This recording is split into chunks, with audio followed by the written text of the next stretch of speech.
Before we move forward, I was actually curious about our moderator and now speaker for the next speech. I have a question for you. What does it mean to be anon, and what's the anon culture in Web3? I just think it's funny, you know, because I'm kind of like the old head veteran, which means I'm from the times where people will be like, you know, what's the point of like, you know, having Facebook and giving like your name or surname like online, right? The purpose of like being online was like, you know, to have fun and to be anon. And I thought, you know, if you are representing this this culture, it's also fun to do this IRL. So I asked Davide, hey Davide, can I kind of like, you know, do some stupid stuff during the conference, go full on, and like, yeah, go for it, man, go for it. So that's the culture. It's also like it's nice, it's interesting, right? Because you do not have a face, you only have like, you know, good ideas, good arguments, right? So you are kind of like, you know, to quote the classic, you are the vessel for the ideas. That's the story. Yeah, thank you. Yeah, thank you very much for your answer. Next up, we are going to keep our Halko friend over here and introduce Maxi. Hello, everyone. Yeah. Thank you. Perfect. So yes, so we are here on behalf of Stablewatch, also on behalf of Remilia, based on our heads. So yeah, so today we are going to talk about the risk-free in DeFi, or is it even risk-free? Right, I think we have like a question to Machi. First of all, Machi, when was the last time you got racked? Probably last year. Yeah, last year, okay. Question to you guys, who got racked this year on chain? Okay, hands up. Last year or ever, you know, who lost life savings on chain, you know, who saw something on chain thinking, okay, it makes sense. Then you wake up and the money in the contract is gone, right? I mean, this is the beauty of this space, is we have like unlimited experimentation and unlimited crime. So it always been like this, right? That the price for this experimentation also was compensated with yields. So people expected high yields. Why? Because for high risk. I have a question, by the way. How do we change the slides, guys? Do we have something to change the slides? I don't think so. I don't know. Davide, how do we change slides? Perfect. Oh, Davide is changing slides. That's nice, crazy. Nice, perfect. All right, so yeah, so kind of like think of the intro, right? What even is this famous risk-free rate, right? In TradFi, right? In TradFi, we have this thing called risk-free rate. What's the, thank you. Nice. What's the idea, right? The idea of the risk-free rate was you have government, you know, government is like issuing debt, they offer you the yield, it's risk-free. Why? Because the government can print more money to pay you back. That comes with the costs, that's the inflation. That was basically the modus operandi for Bitcoin, because, you know, people who came with Bitcoin, it was the post 2008, and they said, okay, we want to be free from the government. We want to have like fixed supply, one Bitcoin. And this was at the cost of being risk-free. There was always some form of a risk, right? So in TradFi we had stocks, in crypto we had, okay, we'll have Bitcoin, we'll have ETH, we'll have everything else. So question again to Machi, have you ever like thought, oh wow, that's kind of like thinking crypto, you could like, you know, park your money for 20 years and go to sleep.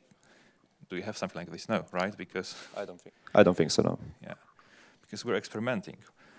And then it's kind of like this thing, right? Is there any kind of like thing that is truly risk-free here? Not really, right?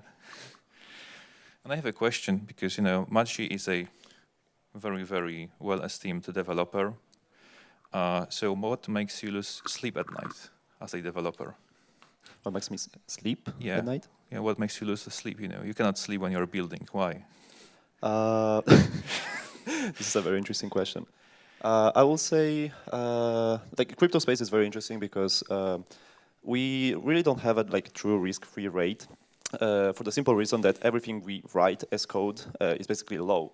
And this means that if there's something that is wrong inside this code, you cannot change it. And all the consequences that can come from this code can be either good or either bad, and we've seen that many times we had like hacks for like a lot of money, right? And yeah, you can go forward.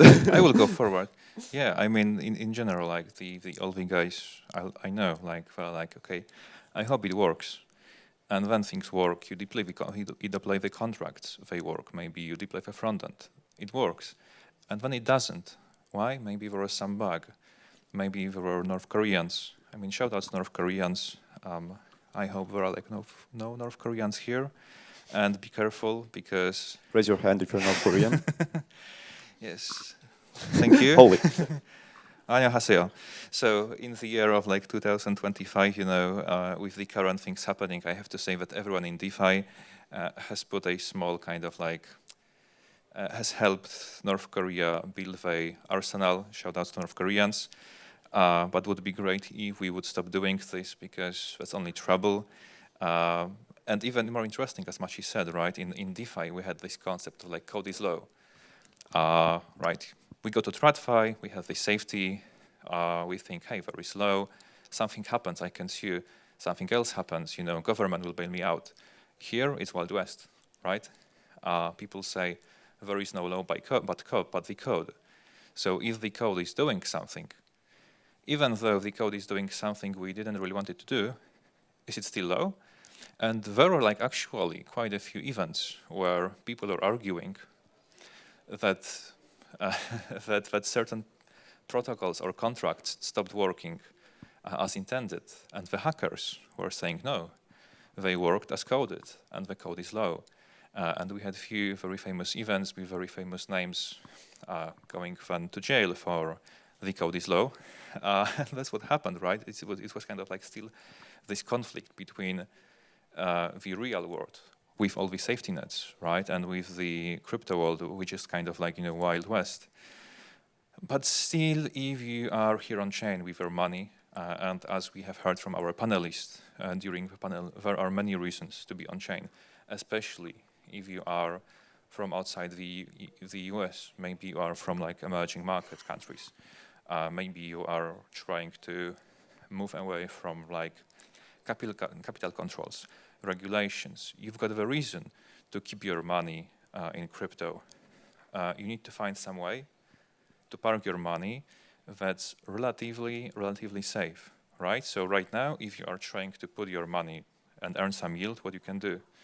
You can go to the lending platforms, which has been kind of like the big thing in DeFi for the past 5 years, right?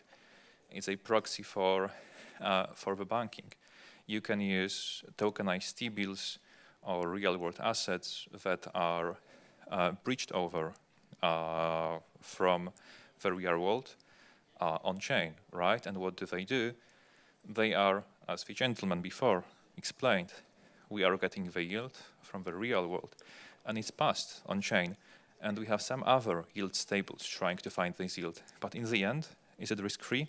Well, not really, because we can have hacks, bugs, errors, North Koreans. Like last year, there was the event where one of the incoming huge protocols got hacked. Why? The code worked, everything worked, but the developer installed a malware. And that was the day, you know, that the entire protocol got drained. So nothing really was risk-free. But if we are still kind of like looking to find some way, we see this product called yield-bearing stables, which seem to be some form of a proxy. And right now, this thing called yield-bearing stables is a huge bank, right? You can like put so many things in it. Right now, if you go to stablewatch.io, you will see that we are tracking around 40 stablecoins that are yield-bearing stablecoins. And these are not all of them, so you can see that this is a field that is getting more and like bigger and bigger over time. Yeah. Maciej has done a great work because he was the man preparing the front end of the website. So we just did a new design if you want to check it out. Yeah, he did it. So that was you know the whole lift. Even kind of like looking at the tokens, thinking, what's going on, right? Because people like to slap this brand. It gives you yield, but what exactly yield, right? Sometimes you will have products. Maybe we can just we covered the risk, we covered reward, we can say something like, look, we have various strategies, right? And quite often you think, hey, I'm gonna put my money in some protocol, I'm gonna put my money in some yield-bearing assets. I think I will sleep well, but what's inside, It's not gonna right? happen. A lot of things happening. You're not gonna sleep well. There's always risk. There's always risk, as we said. Yeah, and it's interesting, right? Because, for example, as we mentioned, right, we've got all those assets backed by real-world assets. So you are kind of like putting this faith in the off-chain operations.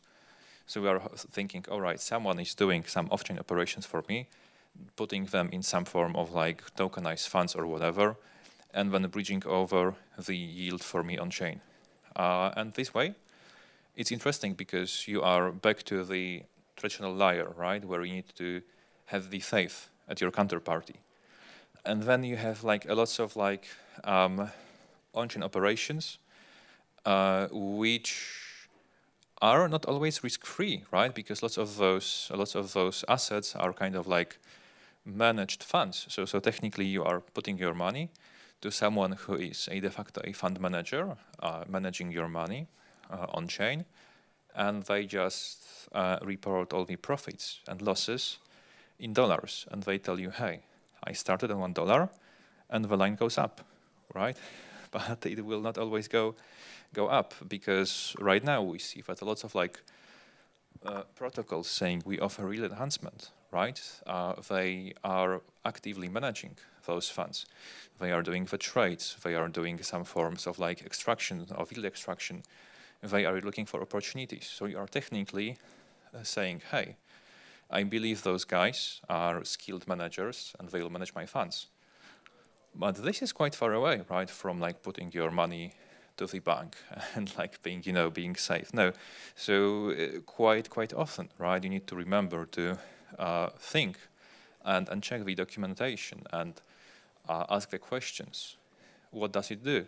It's also interesting because you can also think about this, like, look, if the risk-free rate on DeFi, on like TradFi is, let's say, 4%, on big platforms like Aave or Curve, I'm going to get like 2, 3%, 4% on my stables. And someone is telling me 15% risk-free, 15 or 20 or even 11. Is it risk-free? Most likely not really, right? Because the yield needs to come from somewhere, and it's most likely a risk-taking activity. And it's also something we can, show some more. I don't think we have slides about it, but something very funny is that if you go to our website, you're going to notice that managed strategies, yield-bearing stablecoins especially, are currently the ones with the highest yields. And you should think about it, because this is probably just a stablecoin with a strategy that is handled by maybe a single person, maybe an actual fund. You have to do your due diligence before investing in these coins, especially when low cap. Especially in the low caps. Yeah, and it's also interesting because quite often it could be managed, but it could be algorithm. So we are also putting your faith into algorithms. Something wrong, maybe. And quite often, lots of algorithmic strategies die whenever AWS dies, because as we know, all the infra is sitting on Amazon. So decentralization. Yeah, exactly.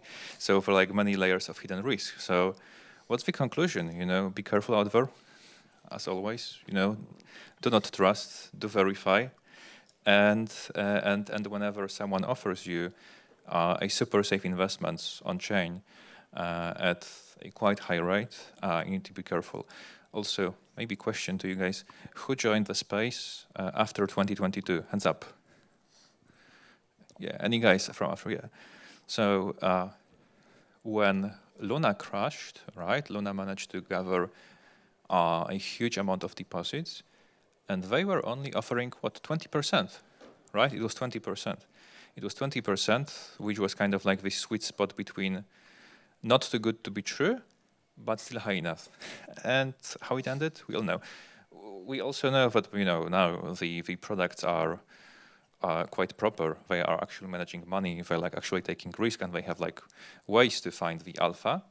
But always remember, there is no free lunch. So in case something happens, you may expect that you may sometimes incur a loss on your investment. So I think that's the way, and I think also that's kind of like the thing we are trying to put together is like bring a bit of like transparency, so to help users realize, right, what kind of like the current assets, stables that bear yield are closer to those safer end of the market, and what are on the more risky side. So that hopefully our whole space grows without like big crashes, right?